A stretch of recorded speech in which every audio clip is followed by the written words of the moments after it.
A los alumnos que cursan la materia de metodología de la investigación científica les voy a hacer un resumen de lo que son los métodos de la lógica de abstracción y concreción, inducción y deducción, análisis y síntesis aplicados en la práctica a una investigación de un huerto con plantas enfermas y plantas sanas.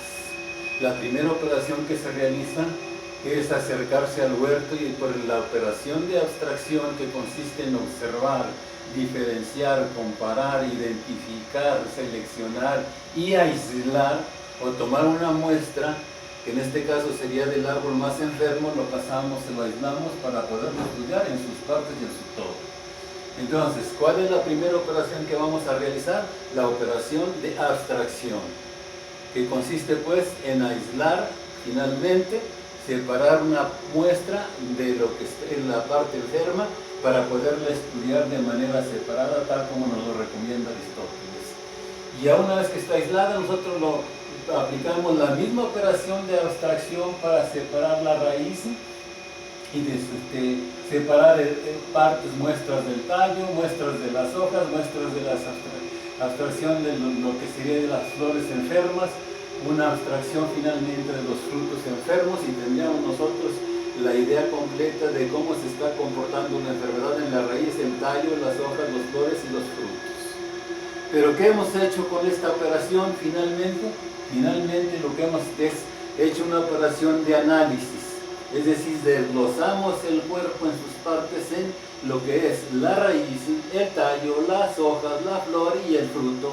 Y ahora tenemos una visión analítica del huerto. Pero ¿cómo construimos nosotros este análisis?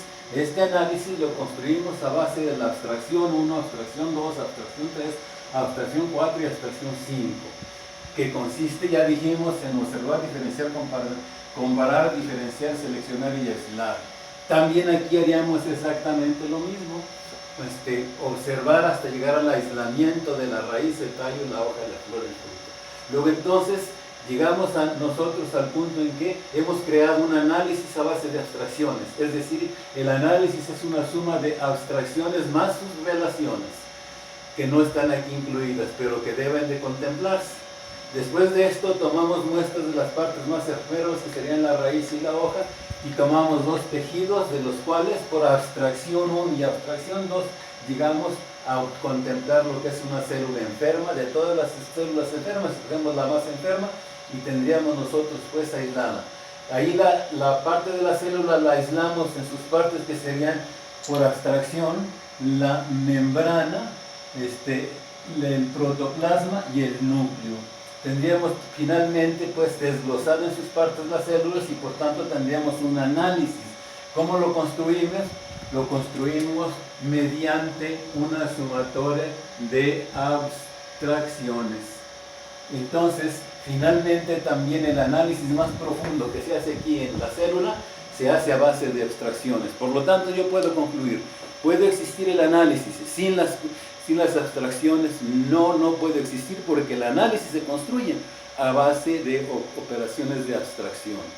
Finalmente, hemos hecho un recorrido metodológico, un procedimiento que fue del huerto al árbol, de la parte más general y universal que es el árbol, y del árbol fuimos a la raíz, tallo, hoja, flor y fruto, y de ahí nos fuimos hasta los tejidos, que es una parte menor y más simple, y de allí nos fuimos hasta la célula, es decir, hicimos un recorrido de lo más general y más universal a lo más particular y a lo más específico, que es la célula. Finalmente aquí en la célula hemos encontrado que la célula enferma contenía un hongo o una bacteria o cualquier bicho de esos que la enferma. Lo aislamos, lo observamos, lo caracterizamos, lo comparamos con todas las investigaciones anteriores que hay y determinamos qué es lo que está enfermando a la planta. En este caso, que sería, digamos, hipotéticamente un hongo. Hemos llegado pues no solamente a las células, sino inclusive a encontrar el bicho que está enfermando a la planta. Y lo hemos hecho a base de abstracciones, de análisis y finalmente de deducciones. Ahora nos falta recorrer el camino inverso, ir del hongo a la célula, de la célula al tejido, del tejido a la raíz, de la raíz al árbol y del árbol al huerto. ¿Qué hacemos en este caso? Las operaciones contrarias a la abstracción, y que consisten fundamentalmente en integrar, o sea, observar, digamos, a la célula enferma y compararla con una célula sana, y una vez integrado, digamos, el bicho en su lugar, que esto es una operación más racional que experimental, porque ella es la parte interpretativa, tendríamos nosotros que la concreción va a consistir en la integración, la observación de las diferencias, la diferenciación entre la célula sana y la enferma, la comparación que hay entre una y otra, y descubrir allí sus relaciones causa-efecto. En este caso, digamos, la causa sería el hongo, el bicho que le enferma, y el efecto sería la planta, la enfermedad en la planta, la manifestación de la enfermedad en la planta. Después de esto, interpretamos nosotros y podemos empezar a elaborar conceptos y elaborar juicios, pero fundamentalmente no podemos, digamos, dejar de elaborar conceptos y categorías. Con esto ya tendríamos nosotros el trabajo de inducción iniciándose con la operación de concreción. Y hacemos la concreción de la membrana, de la protoplasma y del núcleo. Y lo que estamos haciendo es exactamente la operación inversa a la abstracción. Aquí hemos hecho abstracción 1 de la membrana, protoplasma y núcleo. La operación inversa es observar las diferencias de la membrana sana y enferma, el protoplasma enfermo con el protoplasma sano, el núcleo enfermo con el núcleo sano. Y a base de las diferencias entre ambas partes, podemos nosotros elaborar nuevos conceptos, que no es otra cosa que indicar sus diferencias. Igualmente procedemos en el tejido, igualmente procedemos en la raíz, y si lo hacemos con las hojas igualmente, y de ahí nos regresamos hasta tener la observación del árbol completo, enfermo, en su raíz, tallo, hojas, flores y frutos, y las concreciones sería concreción 1 a la raíz, concreción 2 al tallo, concreción 3 a las hojas, 4 a las flores y 5 a los frutos. Y en todas haríamos exactamente lo mismo. Contemplaríamos las diferencias y finalmente regresaríamos al huerto para poder observar el comportamiento de las plantas enfermas con las plantas sanas. Y allí vamos a observar nosotros ya las diferencias que hay al interior, digamos, de las plantas enfermas y al interior de las plantas sanas. Igualmente en su exterior, las diferencias en suelo en ambas plantas, las diferencias en cuanto a humedad, las diferencias en cuanto, digamos, a resistencia a la enfermedad, o sea, y ahí vamos nosotros ya a elaborar no solamente, digamos, los conceptos, sino que al haber hecho el recorrido de la parte más simple y más, que sería el hongo y la célula, hacia el tejido y hacia la raíz, ahora no solamente vamos a elaborar abstracciones, sino vamos a elaborar síntesis.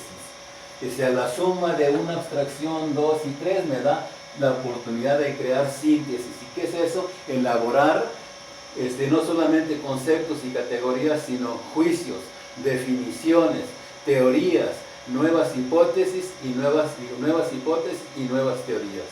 En eso consistiría la síntesis, pero esto se referiría solamente a la célula. Luego haríamos lo mismo en los tejidos, en el árbol y en el huerto.